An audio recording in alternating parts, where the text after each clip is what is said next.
श्रीमद् भागवत महापुराण के चरणों में प्रणाम।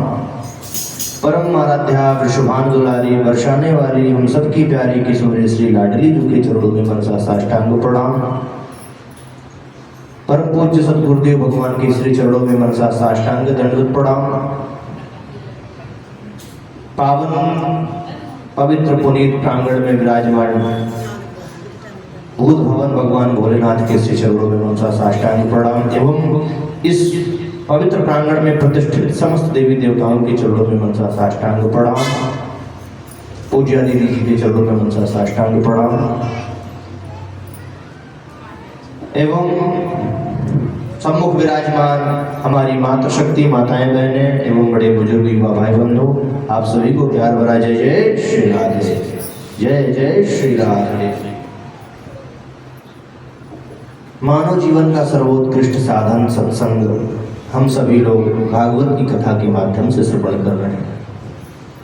पावन पवित्र इस श्रावण के महीने में भगवान भोलेनाथ की इस चरण सन्निधि में बैठ करके, भोलेनाथ के समक्ष बैठ करके हम सभी लोग भगवान भोलेनाथ के प्रिय कन्हैया की कथा को श्रवण कर रहे हैं, प्रिय भगवान भागवत जी की कथा को श्रवण कर रहे हैं, जिसका आज तृतीय दिवस तृतीय सत्र प्रारंभ होने जा रहा है।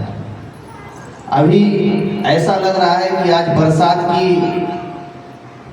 बरसात के कारण लोग अभी कम आए हैं, लेकिन भैया ज्यादा बरसात भी नहीं हो रही है, इसलिए समस्त कॉलोनी वासियों से निवेदन है कि वो अपने गृह कार्यों से जल्दी से छुट्टी लेकर के यहाँ पर आए, क्योंकि भगवान की कथा बड़ी उत्तम है, बड़ी मधुर है, इसलिए ये भगवान की कथा कहीं रह न जाए, इसलिए आप सभी लोग शीघ्रता से प्रांगण में आए और ऐसी मधुर मधुर भगवान की कथाओं को हम सभी लोग, हमसे छूट न जाए ऐसा भाव रखते हुए आप सभी लोग शीघ्रता से आए और पूज्य दीदी जी के मार्गदर्शन में हम सभी लोग इस मंगलमयी कथा का रसास्वादन कर रहे हैं और मंगलमयी कथा का दर्शन कर रहे हैं, और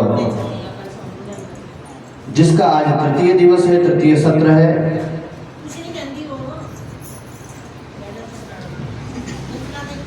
कल की कथा में हम सभी लोगों ने बड़े भाव से भगवान की मंगलमयी मधुर वाणी में कथाओं को श्रवण किया। भगवान की कथा को हम सभी लोगों ने कल दर्शन किया। राजा परीक्षित का जन्म हुआ है पांडवों के वंश में आगे। अभिमन्यु हुए हैं, अभिमन्यु की पत्नी उत्तरा हुई है और उत्तरा से परीक्षित जी का जन्म हुआ है, जिनकी रक्षा स्वयं परमात्मा गर्भ में जाकर के की है। भगवान उस परीक्षित, जो राजा परीक्षित हुए हैं, उनकी रक्षा गर्भ में जाकर के किए हैं। सबको कथा पता होगा। जब अश्वत्थामा ने पांडव पुत्रों को मार दिया था, तो अश्वत्थामा के मन में यह विचार आया,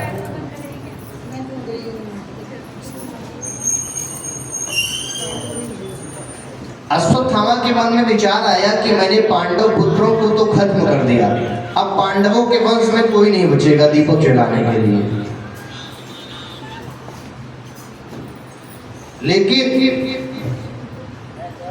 अचानक से उस अश्वत्थामा को याद आया कि उत्तरा गर्भवती है, यदि कहीं उसके गर्भ से कोई बालक ने जन्म ले लिया तो फिर पांडवों का वंश आगे बढ़ जाएगा। तो उस गर्भ को नष्ट करने के लिए अश्वत्थामा ने उत्तरा के गर्भ में पेट में ब्रह्मास्त्र चलाया था। जब पेट में गर्भ में ब्रह्मास्त्र चलाया था तो भगवान को पुकारी है उत्तरा ने, भगवान को पुकारी है, प्रभु मेरी रक्षा करो, प्रभु मेरी रक्षा करो, मेरे गर्भ की रक्षा करो। पाहि पाहि महायोगिन देव देवो जगतपते नान्यम तद्भयं पश्ये यत्र मृत्यु परस्परम। ऐसा लग रहा है प्रभु मेरी रक्षा करो, नहीं तो लगता है मैं मर जाऊंगी, इतनी उदर में पीड़ा हो रही है, इतना कष्ट हो रहा है, मेरी रक्षा करो, मेरी रक्षा करो। भैया जब भगवान को पुकारा है तो भगवान तो भक्त के भाव को सुनते ही हैं।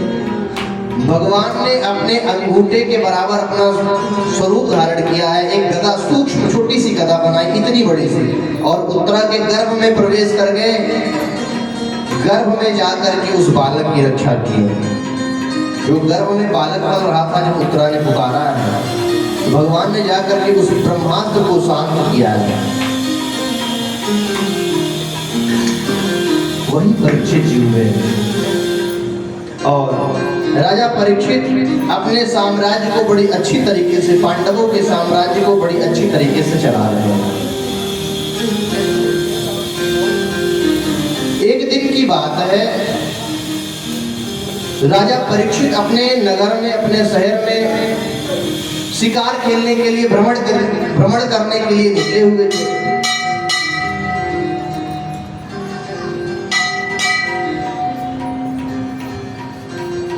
भ्रमण करने के लिए राजा परीक्षित अपने नगर में निकले थे।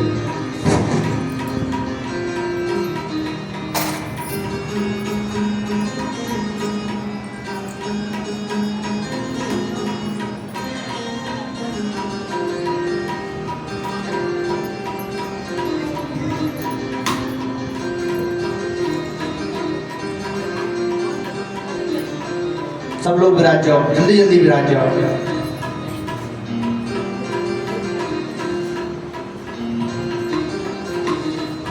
और एक बात कहूँ, जिनको यहाँ जो बीच में आते हैं, वो जब भजन हुआ करे तो धीरे से आकर के यहाँ जो चढ़ावा चढ़ाना रहा करें, बढ़िया प्रेम से चढ़ा करके भगवान को प्रणाम कर लें। भजन के बीच में या फिर आरती के पहले, कथा के बीच में यदि आते तो कथा में विघ्न उत्पन्न होता है। कौन सी कथा चल रही थी? हाँ, परीक्षित जी। बोली भक्तवत्सल भगवान की। भ्रमण में निकले हुए थे परीक्षित जी।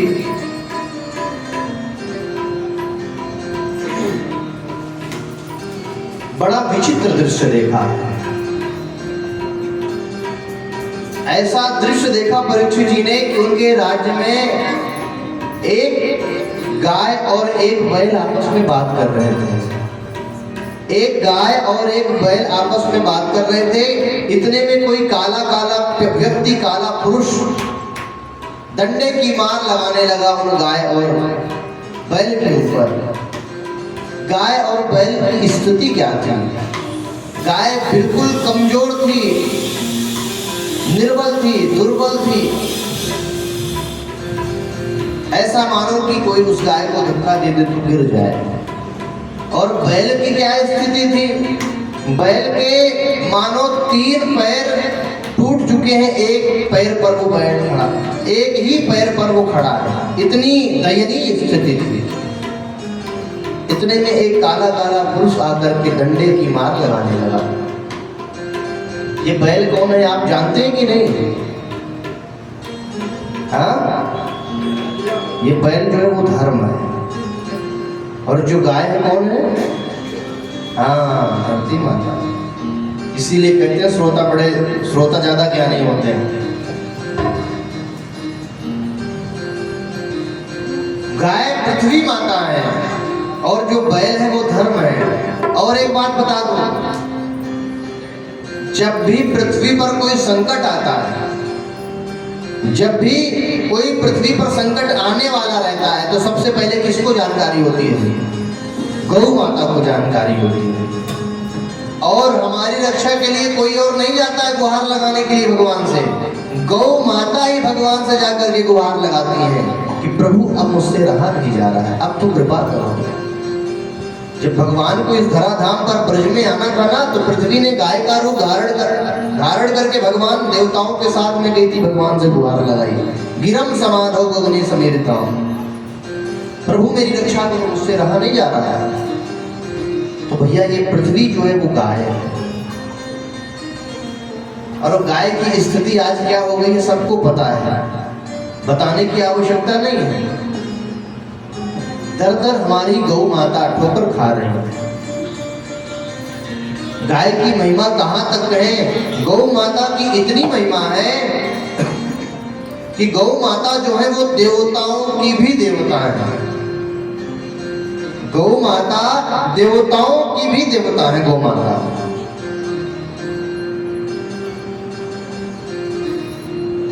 जिनको घर में होना चाहिए, जिनको घर में होना चाहिए, आज के समय में वो घर के बाहर धक्के खा रही, ठोकर खा रही हैं। जिनको घर के बाहर होना चाहिए वो आज के समय में घर के अंदर बेडरूम में बड़े प्रेम से सुलाए जाते हैं। सही बात है कि नहीं? हमारे शास्त्र कहते हैं कि गोपालन करो, घर में एक गोवंश जरूर होना चाहिए। लेकिन आज वही गोवंश दर दर ठोकर खा रहे हैं, धक्का खा रहे हैं। जिनको घर के बाहर होना चाहिए वो घर के बेडरूम में एसी वाले कमरे में सोते हैं। बोले रे इसको कौन सा सेफर्ड बोलते हैं, उसको जर्मन सेफर्ड, ऐसे कुछ क्या नाम होता है उनका। अब आप लोग ज्यादा जानते होंगे, हमको तो जानकारी है नहीं। हमारे शास्त्रों में आगे के क्रम में है नरकों के वर्णन में कि कुत्तों को रोटी देना यज्ञ बतलाया गया है, लेकिन कुत्ता पालना पाप बतलाया गया है। वही कुत्ते घर के अंदर सुलाए जा रहे हैं। और जो गौ माता को हमारे यहाँ सेवा करने के, घर में रखने की चर्चा है शास्त्रों में, आज वही गोवंश दर दर ठोकर खा रही है। जब तक हमारा गोवंश सुरक्षित नहीं होगा, जब तक हमारी गैया मैया सुरक्षित नहीं होंगी, तब तक हम चैन की सांस, हम कभी प्रसन्न नहीं रह सकते हैं। हमारे शास्त्र, हमारी सनातन संस्कृति इतनी साधारण और इतनी सरल है। कहाँ तक है भैया, हमारे नित्य यज्ञ बतलाए गए हैं। प्रत्येक घरों में रोज यज्ञ होते हैं, रोज 5 प्रकार के यज्ञ बतलाए गए हैं। सबसे पहला, जब भोजन बनाए तो उससे पूर्व अग्नि को भोग लगाएं। भोजन बनाए तो सबसे पहले गौ माता के लिए भोग लगाएं। ये सब यज्ञों की श्रेणी में है। इसमें क्या कुछ लगता है क्या? धन दौलत तो खर्च नहीं होते। लेकिन यदि हम ये सारे नियम रोज करें तो हम, इससे होता क्या है? इससे होता इतना है कि जब ये सारे कार्य आप रोज करोगे, गौ माता को रोटी खिलाना, चिड़ियों के लिए दाना देना, चींटियों को आटा देना, मछलियों के लिए आटा देना, ये सारे कार्य हम रोज करेंगे तो जब शाम को हम बिस्तर पर अपने शयन करेंगे ना, तो हमारा हृदय क्या कहेगा, आज हमने गौ माता के लिए भोग लगाया है। हमारे अंतर मन से ये आवाज आएगी कि हमारी अंतरात्मा बड़ी पवित्र समझ में आएगी। हमारा मन निर्मल रहेगा, हमारा शरीर जो है, हमारा जो मस्तिष्क है ना, वो सात्विक रहेगा। परीक्षित ने जब ये दृश्य देखा कि हमारे राज्य में ये काला काला पुरुष आकर के मार रहा, ये है कौन? वो काला पुरुष जो है वो कलयुग है। कलयुग उस गाय और बैल को खूब मार रहा है। और जो बैल है वो धर्म है। धर्म के 3 पैर टूट चुके हैं। धर्म के 3 पैर टूट चुके हैं। एक ही पग पर, एक ही पैर में धर्म खड़ा हुआ है। धर्म के 4 पग कौन कौन से हैं? तपः शौचम दया सत्य मितिपादा कृते कृता अधर्मा सैष्ट्रयोर्भग्न्या स्मय संगमदये स्मवा। कौन कौन से 4 पद? तपः शौचम दया सत्य। तपः माने तप। आज के समय में किसी के अंदर इतनी सामर्थ्य नहीं है कि 10-20 दिन, वर्षों की बात छोड़ दो, दिन भर तपस्या में बैठने को कह दिया जाए तो नहीं बैठ पाएंगे। तो तब भी आज के समय में कोई नहीं कर पा रहा है। शौचम माने पवित्रता। शौचम माने पवित्रता। पवित्रता भी बिल्कुल ना के बराबर ही बची है। पवित्रता भी बिल्कुल ना के बराबर ही बची है।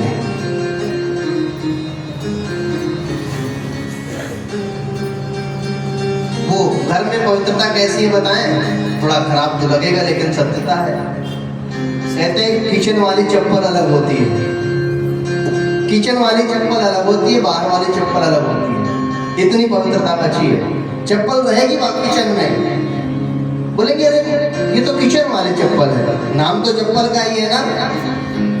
इतनी पवित्रता है। बोलो राधे राधे। तो पवित्रता भी शौचम, पवित्रता भी इस कलयुग में नहीं है। तपः शौचम दया, दया भाव तो बचा ही नहीं है। बचा क्या है इस कलयुग में? केवल एक भगवान के नाम की महिमा और दान की महिमा ही बची है। दान के आधार पर ये पृथ्वी टिकी हुई है, ये धर्म टिका हुआ है, ये धर्म दान पर ही टिका हुआ है। इसलिए हमसे वास्तव में नहीं हो पाएगी। यदि हम चाह कर भी अगर चाहें कि हम तपस्या करें तो होंगी ही नहीं। यदि हम इस शरीर से दान कर दें उसमें ही हमारा कल्याण है। प्रगति चार पद धर्म के, कलि मह एक प्रधान,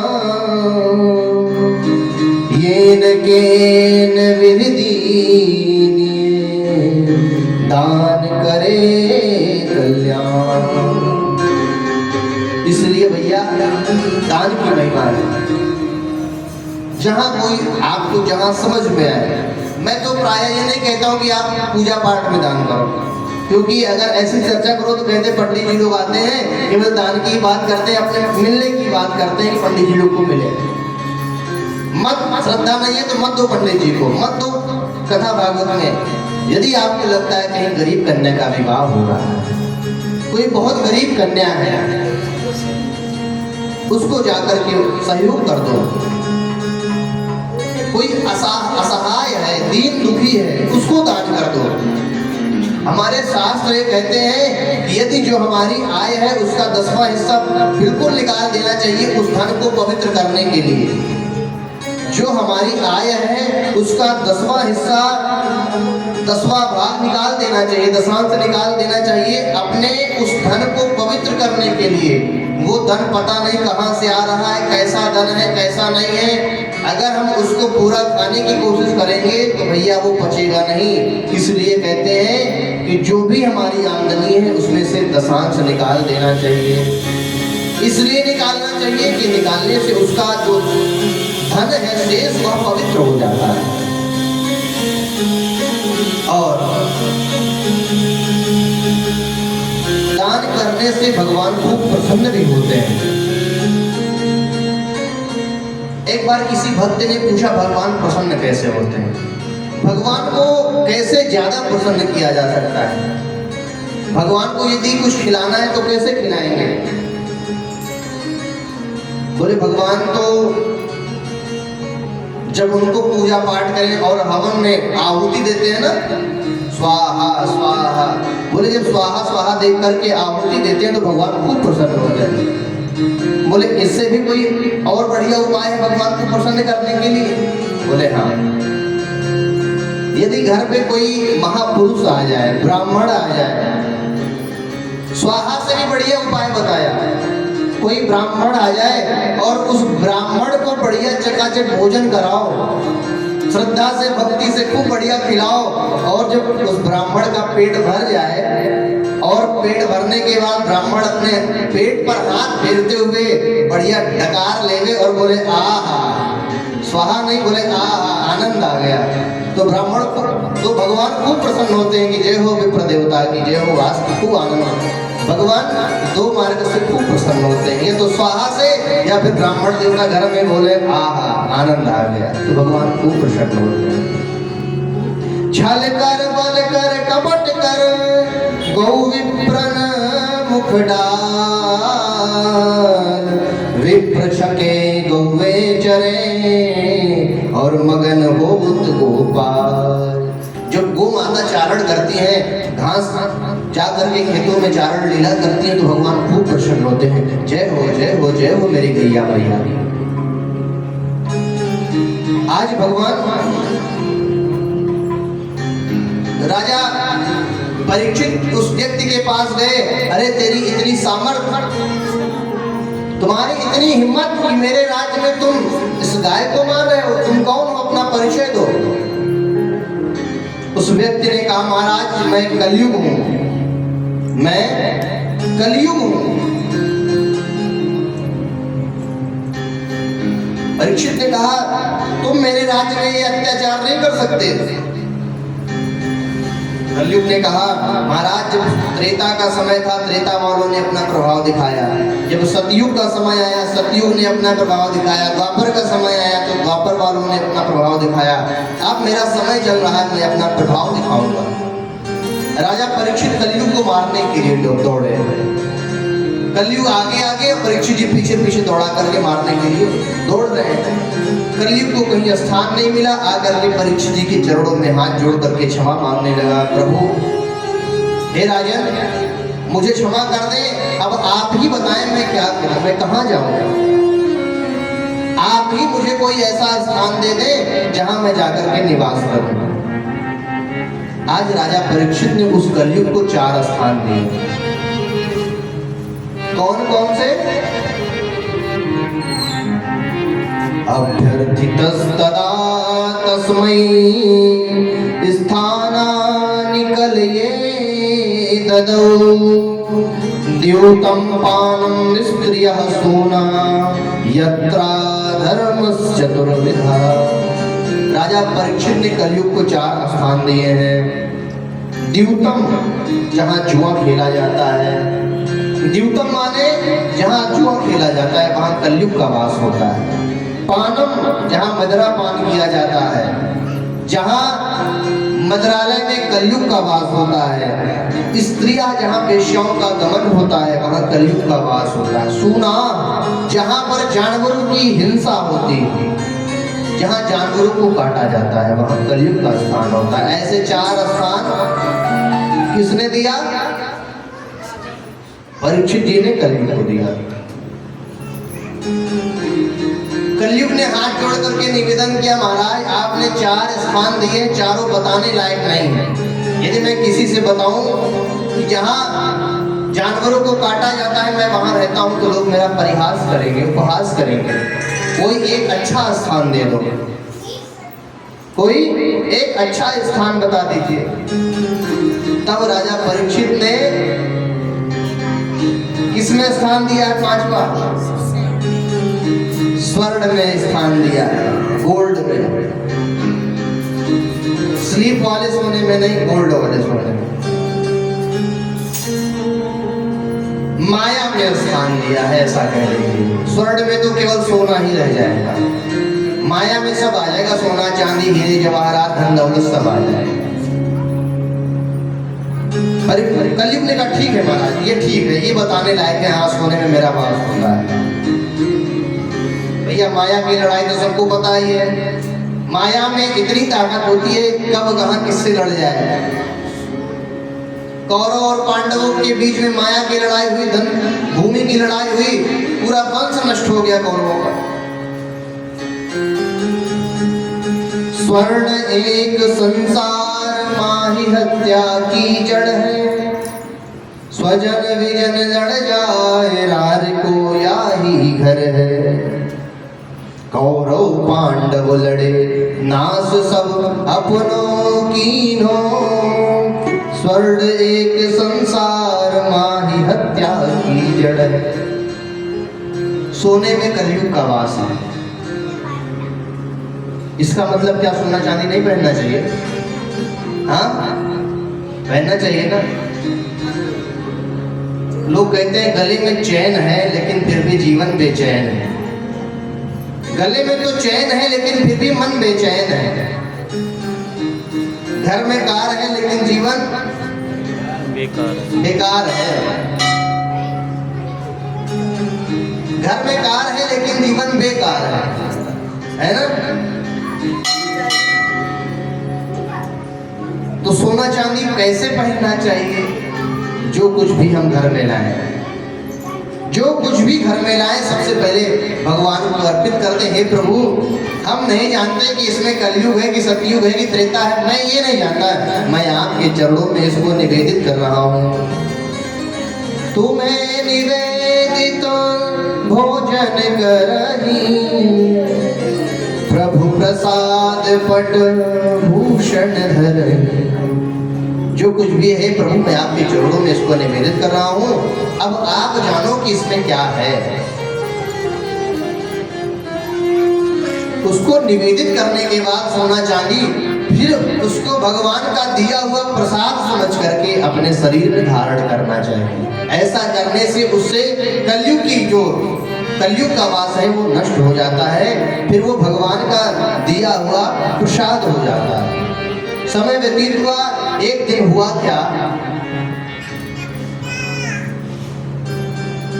वही परीक्षित स्वर्ण का मुकुट धारण करके, सोने का मुकुट धारण करके जंगल में गए हैं शिकार खेलने के लिए, आखेट खेलने के लिए।